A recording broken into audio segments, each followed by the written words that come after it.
Hi friends, welcome to my channel. Friends, ಪ್ರಪಂಚದಲ್ಲಿ ದಿನ ದಿನಕ್ಕೂ ಅಪರಾಧಗಳು, ದಾಳಿಗಳು ನಡೆಯುತ್ತಲೇ ಇದ್ದಾವೆ. ಇದಕ್ಕೆ ಕಾರಣ ಅಕ್ರಮ ಸಂಬಂಧಗಳು ಹೆಚ್ಚಾಗಿ ನಡೆಯುತ್ತಿರುವುದು. ಒಂದೊಂದು ಸಾರಿ ಮನುಷ್ಯರು ಕಾಮದಿಂದ ಕಣ್ಣು ಮುಚ್ಚಿಕೊಂಡು ಬಂದ ಸಂಬಂಧಗಳು ಎಂದು ಕೂಡ ನೋಡದೆ ಅಡ್ಡ ಬಂದ ತಮ್ಮ ಸಂಗಾತಿಗಳ ಜೊತೆ ತಮ್ಮ ಮಕ್ಕಳನ್ನು ಕೂಡ ಈ ಭೂಮಿ ಮೇಲೆ ಇಲ್ಲದಂತೆ ಮಾಡಿ ಸಮಾಜ ತಲೆ ತಗ್ಗಿಸುವಂತ ಕೆಲಸ ಮಾಡುತ್ತಿದ್ದಾರೆ. ಈಗ ನಾನು ಹೇಳ್ತಿರುವ ಈ ಸ್ಟೋರಿಯನ್ನ ಕೇಳಿದ್ರೆ ಒಬ್ಬ ಮಹಿಳೆಯಾದವಳು ಈ ರೀತಿಯೂ ಕೂಡ ಇರ್ತಾರ ಅಂತೇಳಿ ಖಂಡಿತವಾಗಿ ನಿಮ್ಗೆ ಆಶ್ಚರ್ಯವಾಗುತ್ತದೆ.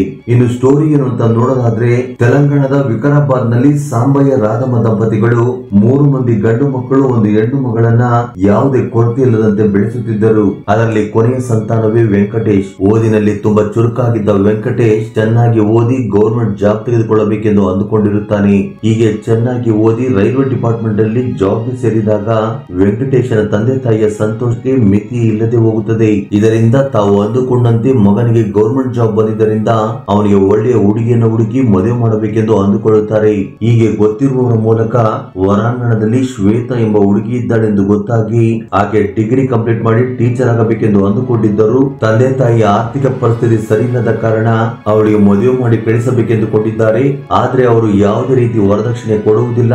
ಹುಡುಗಿ ಮಾತ್ರ ತುಂಬಾ ಚೆನ್ನಾಗಿದ್ದಾಳೆ ಎಂದು ಗೊತ್ತಾಗಿ ಶ್ವೇತಾ ಫೋಟೋವನ್ನು ವೆಂಕಟೇಶ್ಗೆ ತೋರಿಸಿದಾಗ ಮೊದಲ ನೋಟದಲ್ಲಿಯೇ ಅವನಿಗೆ ಶ್ವೇತಾ ತುಂಬಾ ಇಷ್ಟವಾಗಿದ್ದರಿಂದ ತಂದೆ ತಾಯಿಯ ಬಳಿ ಮದುವೆ ಅಂತ ಆದ್ರೆ ಆ ಹುಡುಗಿಯನ್ನೇ ಆಗುವುದು, ಇಲ್ಲ ಅಂದ್ರೆ ಮದುವೆನೇ ಬೇಡ ಅಂತ ಹೇಳಿದಾಗ ಅವರು ಕೂಡ ಮಗನ ಇಷ್ಟವನ್ನು ಬೇಡ ಅನ್ನಲಾರದೆ ವರದಕ್ಷಿಣೆ ಇಲ್ಲದೆ ಮದುವೆ ಮಾಡಬೇಕೆಂದು ಅಂದುಕೊಳ್ಳುತ್ತಾರೆ. ಇನ್ನು ಶ್ವೇತಗೆ ಒಬ್ಬನು ಅಣ್ಣ, 2 ತಂಗಿಯರಿರುವಾಗ ನಾನು ಚೆನ್ನಾಗಿ ಓದಿ ಗೌರ್ಮೆಂಟ್ ಜಾಬ್ ತಗೊಂಡು ಅಣ್ಣ ಮತ್ತು ತಂಗಿಯರನ್ನ ಚೆನ್ನಾಗಿ ನೋಡಿಕೊಳ್ಳಬೇಕೆಂದುಕೊಂಡಿರುತ್ತಾಳೆ.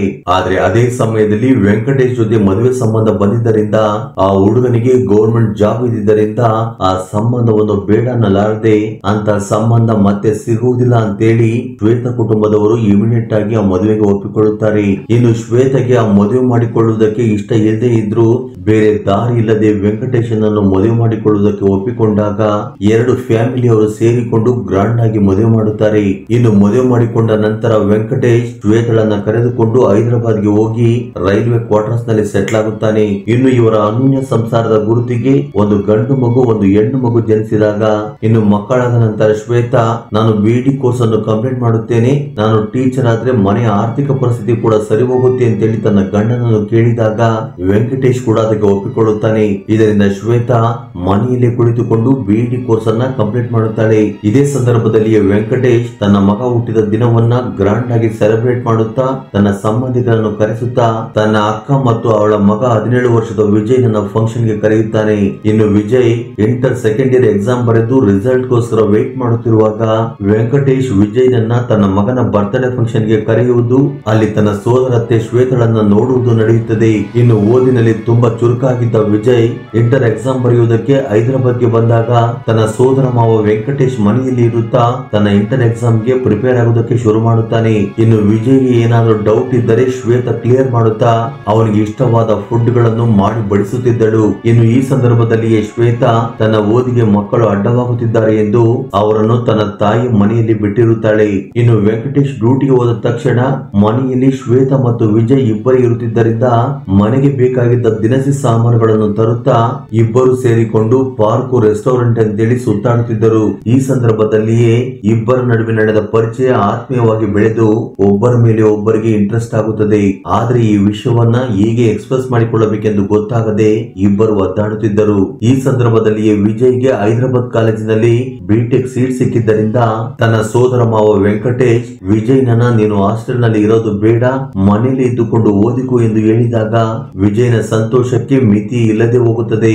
ಇನ್ನೊಂದು ಕಡೆ ಶ್ವೇತಾ BD ಎಕ್ಸಾಮ್ ಅನ್ನು ಕೂಡ ಕಂಪ್ಲೀಟ್ ಮಾಡಿ ಪ್ರಾಥಮಿಕ ಎಕ್ಸಾಮ್ ಅಲ್ಲಿ ಪಾಸ್ ಆಗಿ ಫೈನಲ್ ಎಕ್ಸಾಮ್ ಗೆ ಪ್ರಿಪೇರ್ ಆಗುತ್ತಿದ್ದಳು. ಇದು ಹೀಗಿರುವಾಗ ವೆಂಕಟೇಶ್ ತನ್ನ ತಂದೆಗೆ ಹುಷಾರಿಲ್ಲ ಎಂದು ಗೊತ್ತಾಗಿ ವಿಕಾರಾಬಾದ್ಗೆ ಅವನನ್ನು ನೋಡಲು ಹೋದಾಗ ಮನೆಯಲ್ಲಿ ಶ್ವೇತಾ ಮತ್ತು ವಿಜಯ್ ಮಾತ್ರವೇ ಇದ್ದರು. ಆಗ ವಿಜಯ್ ಇದೇ ಸರಿಯಾದ ಸಮಯವೆಂದು ತನ್ನ ಮನಸ್ಸಿನ ಮಾತನ್ನು ತನ್ನ ಸೋದರ ಅತ್ತೆಗೆ ಹೇಳಬೇಕೆಂದು ಡಿಸೈಡ್ ಆಗುತ್ತಾನೆ. ಇನ್ನೊಂದು ಕಡೆ ಶ್ವೇತಾ ವಿಜಯ್ಗೆ ಇಷ್ಟವಾಗಿರುವ ಮಟನ್ ಬಿರಿಯಾನಿಯನ್ನು ಮಾಡಿ ಇಬ್ಬರು ಸೇರಿಕೊಂಡು ಊಟ ಮಾಡಿ ಮಲಗಲು ಹೋಗುತ್ತಿರುವ ಸಮಯದಲ್ಲಿ ವಿಜಯ್ ಎಷ್ಟೇ ಪ್ರಯತ್ನ ಮಾಡಿದರೂ ಬಾಯಿ ತುದಿಯವರೆಗೂ ಬಂದಿರೋ ಮಾತನ್ನ ಶ್ವೇತಳಿಗೆ ಹೇಳುವುದಕ್ಕೆ ಧೈರ್ಯ ಸಾಲದೆ, ಇನ್ನು ಎಂದಿಗೂ ಕೂಡ ನನ್ನ ಮನಸ್ಸಿನಲ್ಲಿರೋ ಮಾತನ್ನ ಶ್ವೇತಳಿಗೆ ಹೇಳುವುದಕ್ಕೆ ಆಗೋದಿಲ್ಲ ಅಂತೇಳಿ ತುಂಬಾ ಫೀಲ್ ಆಗಿ ಮಲಗೋದಿಕ್ಕ ಅಂತೇಳಿ ತನ್ನ ರೂಮ್ಗೆ ಹೋಗುತ್ತಿರುವಾಗ ಆಗ ಶ್ವೇತಾ ವಿಜಯ್ ನನ್ನ ಕರೆದು, ನಿನ್ನ ರೂಮಿನಲ್ಲಿ ತುಂಬಾ ಬಿಸಿ ಇದೆ, ನಿನಗೇನು ಅಭ್ಯಂತರ ಇಲ್ಲ ಅಂದ್ರೆ ನನ್ನ ರೂಮಿನಲ್ಲಿ ಎಸಿ ಇದೆ, ಅಲ್ಲೇ ಬಂದು ಮಲಗು ಎಂದು ಹೇಳಿದಾಗ ರೋಗಿ ಹೇಳಿದ್ದು ಹಾಲು ಅನ್ನ, ಡಾಕ್ಟರ್ ಹೇಳಿದ್ದು ಹಾಲು ಅನ್ನ ಅನ್ನುವಂತೆ ವಿಜಯ್ ಸಂತೋಷಕ್ಕೆ ಮಿತಿ ಇಲ್ಲದೆ ಹೋಗಿ ಇಮಿಡಿಯೇಟ್ ಆಗಿ ಶ್ವೇತಾ ರೂಮಿಗೆ ಹೋಗಿ ಮಲಗುತ್ತಾನೆ. ಇನ್ನು ಇದೇ ಸಮಯಕ್ಕೋಸ್ಕರ ವೇಟ್ ಮಾಡುತ್ತಿದ್ದ ಶ್ವೇತಾ ವಿಜಯ್ ನನಗೆ ಸೋದರ ಅಳಿಯ ಎಂಬ ವಿಷಯವನ್ನು ಕೂಡ ಮರೆತು ಹೋಗಿ ದುರ್ಬುದ್ಧಿಯಿಂದ ತಾನು ಹಾಕಿಕೊಂಡಿದ್ದ ನೈಟಿಯನ್ನು ತೆಗೆದುಹಾಕಿ ವಿಜಯ್ಗೆ ಇಷ್ಟವಾಗುವ ರೀತಿಯಲ್ಲಿ ಸ್ಯಾರಿಯನ್ನು ಕಟ್ಟಿಕೊಳ್ಳುತ್ತಾಳೆ. ಹೀಗೆ ಶ್ವೇತಾ ವಿಜಯ್ ಮಲಗಿಕೊಂಡಿರುವ ಬೆಡ್ ಮೇಲೆ ಮಲಗಿಕೊಂಡಾಗ ಇವರಿಬ್ಬರು ತಮ್ಮ ಬಂಧುತ್ವವನ್ನು ಮರೆತು ಹೋಗಿ ಕೇವಲ ಕೋರಿಕೆಗಳನ್ನು ತೀರಿಸಿಕೊಳ್ಳುವುದಕ್ಕೆ ಎಲ್ಲವನ್ನು ಬಿಟ್ಟು ಇಬ್ಬರು ಫಿಸಿಕಲ್ ಆಗಿ ಒಂದಾಗುತ್ತಾರೆ. ಹೀಗೆ ಇಬ್ಬರು ಸುಸ್ತಾಗಿ ನಿದ್ರೆಗೆ ಜಾರಿದಾಗ ಯಾವಾಗ ಬೆಳಿಗ್ಗೆ 8 ಗಂಟೆ ಆಯಿತೋ ಕಾಲಿಂಗ್ ಬೆಲ್ ಶಬ್ದ ಕೇಳಿದಾಗ ತಕ್ಷಣ ನಿದ್ರೆಯಿಂದ ಎದ್ದ ಶ್ವೇತಾ ಇಮಿಡಿಯೇಟ್ ಆಗಿ ಹೋಗಿ ವಿಂಡೋದಿಂದ ನೋಡಿದಾಗ ಗಂಡ ಊರಿನಿಂದ ಬಂದಿರುವುದನ್ನು ನೋಡಿ ಶಾಕ್ ಆಗುತ್ತಾಳೆ. ಇದರಿಂದ ತಕ್ಷಣ ರೂಮ್ಗೆ ಹೋಗಿ ವಿಜಯ್ ನನ್ನು ನಿದ್ರೆಯಿಂದ ಎಬ್ಬಿಸಿ ಅವನನ್ನು ಅವನ ರೂಮ್ಗೆ ಕಳಿಸಿ ಮೇನ್ ಡೋರ್ ಅನ್ನು ತೆಗೆಯುತ್ತಾಳೆ. ಆದ್ರೆ ಹೆಂಡತಿಯನ್ನು ಸೋದರ ಅಳಿಯನನ್ನು ತುಂಬಾ ನಂಬಿದ್ದ ವೆಂಕಟೇಶ್ ಯಾವುದೇ ರೀತಿಯ ಅನುಮಾನ ಪಡದೆ ತನಗೆ ಆಫೀಸ್ ಇದ್ದಿದ್ದರಿಂದ ಡ್ಯೂಟಿಗೆ ರೆಡಿಯಾಗಿ ಟಿಫನ್ ಮಾಡಿ ಹೊರಟು ಹೋಗುತ್ತಾನೆ.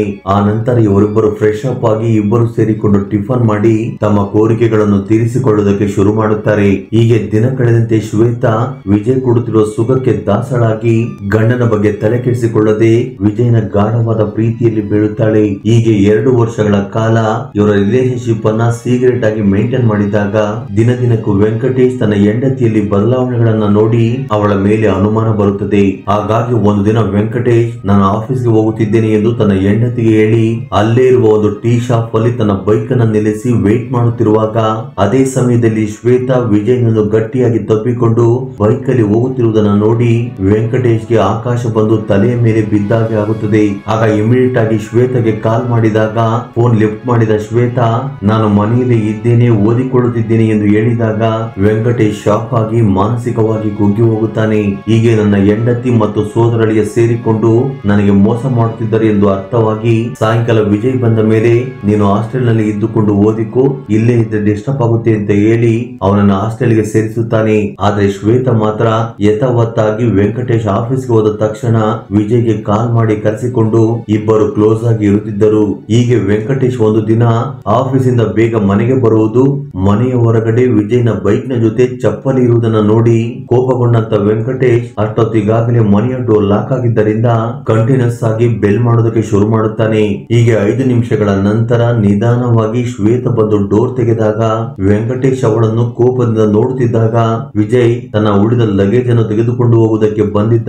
ನಿಮ್ಗೆ ಹೇಳಿದ್ರೆ ಕೋಪ ಮಾಡ್ಕೊಳ್ತೀರಾ ಅಂತ ಹೇಳಿಲ್ಲ ಅಂತೇಳಿ ಶ್ವೇತಾ ಆಕ್ಟ್ ಮಾಡುತ್ತಿರುವಾಗ ಅಷ್ಟೊತ್ತಿಗಾಗಲೇ ಇವರ ಸಂಬಂಧದ ಬಗ್ಗೆ ಗೊತ್ತಿದ್ದ ವೆಂಕಟೇಶ್ ವಿಜಯ್ನ ಜೊತೆ ಶ್ವೇತನನ್ನು ಕೂಡ ಒಡೆದು ಬೈದು ತಾಯಿ ವಯಸ್ಸಿನ ಅತ್ತೆ ಜೊತೆ ಅಕ್ರಮ ಸಂಬಂಧ ಇಟ್ಟುಕೊಳ್ಳುವುದಕ್ಕೆ ನಾಚಿಕೆ ಆಗೋದಿಲ್ವಾ ಅಂತೇಳಿ ಅವನಿಗೆ ಚೆನ್ನಾಗಿ ಉಗಿದು ಮನೆಯಿಂದ ಆಚೆ ಹಾಕಿ ಇನ್ನು ಮುಂದೆ ಈ ಮನೆ ಕಡೆ ತಲೆ ಹಾಕಬೇಡ, ಒಂದು ವೇಳೆ ಬಂದ್ರೆ ನಿಮ್ಮ ಅಪ್ಪ ಅಮ್ಮನಿಗೆ ಹೇಳ್ತೀನಿ ಅಂತ ಹೇಳಿದಾಗ ವಿಜಯ್ ಅಲ್ಲಿಂದ ಹೊರಟು ಹೋಗುತ್ತಾನೆ. ಹೀಗೆ ದಿನ ಕಳೆದಂತೆ ಶ್ವೇತಾ ವಿಜಯನನ್ನ ನೋಡದೆ ಇರಲಾಗದೆ ಅವನನ್ನು ಭೇಟಿಯಾಗಲಾಗದೆ ಒದ್ದಾಡುತ್ತಿದ್ದಳು. ಆದ್ದರಿಂದ ನಮ್ಮ ಪ್ರೀತಿಗೆ ಅಡ್ಡವಾಗಿರುವ ತನ್ನ ಗಂಡನನ್ನ ಈ ಭೂಮಿ ಮೇಲೆ ಇಲ್ಲದಂತೆ ಮಾಡಬೇಕೆಂದು ಡಿಸೈಡ್ ಆಗಿ ವಿಜಯ್ಗೆ ಕಾಲ್ ಮಾಡಿ ಇದೇ ವಿಷಯವನ್ನ ಹೇಳಿದಾಗ ಶ್ವೇತಳನ್ನು ಬಿಟ್ಟಿರಲಾರದ ವಿಜಯ್ ಇಮಿಡಿಯೇಟ್ ಆಗಿ ಒಪ್ಪಿಕೊಳ್ಳುತ್ತಾನೆ. ಈ ರೀತಿಯಾಗಿ ಆ ದಿನ ರಾತ್ರಿ ತನ್ನ ಗಂಡನಿಗೆ ಇಷ್ಟವಾಗುವ ಚಿಕನ್ ಕರಿಯನ್ನು ಪ್ರಿಪೇರ್ ಮಾಡಿದ ಶ್ವೇತಾ ಅದರಲ್ಲಿ ಮತ್ತಿನ ಔಷಧಿಯನ್ನು ಮಿಕ್ಸ್ ಮಾಡಿದಾಗ ಅದನ್ನು ತಿಂದಂತ ವೆಂಕಟೇಶ್ ಇಮಿಡಿಯೇಟ್ ಆಗಿ ಜ್ಞಾನ ತಪ್ಪಿ ಬಿದ್ದು ಹೋಗುತ್ತಾನೆ. ಇನ್ನು ಇದೇ ಸಮಯಕ್ಕೋಸ್ಕರ ವೇಟ್ ಮಾಡುತ್ತಿದ್ದ ಶ್ವೇತಾ ವಿಜಯ್ಗೆ ಕಾಲ್ ಮಾಡಿದಾಗ ಮನೆಯ ಹೊರಗಡೆ ವೇಟ್ ಮಾಡುತ್ತಿದ್ದ ವಿಜಯ್ ತಕ್ಷಣ ಒಳಗಡೆ ಬಂದು ಸೋದರ ಮಾವ ಎಂಬ ಕನಿಕರ ಇಲ್ಲದೆ 2 ವರ್ಷಗಳ ಕಾಲ ತನ್ನ ಮನೆಯಲ್ಲಿ ಇಟ್ಟುಕೊಂಡು ಸಾಕಿದ್ದಾನೆ ಎಂಬ ಕೃತಜ್ಞತೆ ಇಲ್ಲದೆ ಒಂದು ದೊಡ್ಡ ಬಂಡೆಯಿಂದ ವೆಂಕಟೇಶ್ ಈ ಭೂಮಿ ಮೇಲೆ ಇಲ್ಲದಂತೆ ಮಾಡುತ್ತಾನೆ.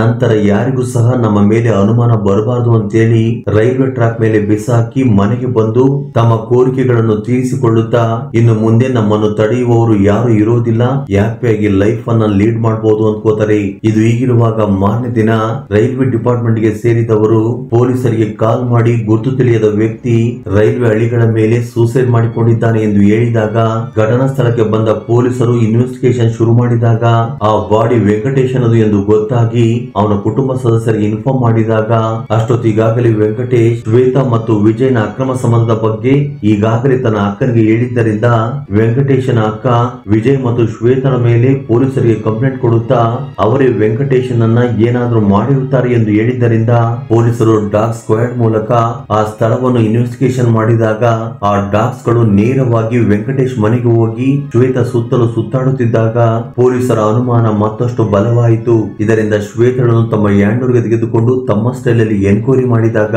ಶ್ವೇತಾ ಭಯದಿಂದ ನಡೆದೆಲ್ಲವನ್ನು ಕೂಡ ಹೇಳಿದಾಗ ಪೊಲೀಸರ ಜೊತೆ ಕುಟುಂಬ ಸದಸ್ಯರು ಕೂಡ ಶಾಕ್ ಆಗುತ್ತಾರೆ. ತನಗಿಂತ ವಯಸ್ಸಿನಲ್ಲಿ 8 ವರ್ಷ ಚಿಕ್ಕವನಾಗಿರುವ ಸೋದರ ಅಳಿಯನ ಜೊತೆ ಅಕ್ರಮ ಸಂಬಂಧ ಇಟ್ಟುಕೊಂಡಿರುವ ನ್ಯೂಸ್ ಎಲ್ಲ ಕಡೆ ವೈರಲ್ ಆಗುತ್ತದೆ.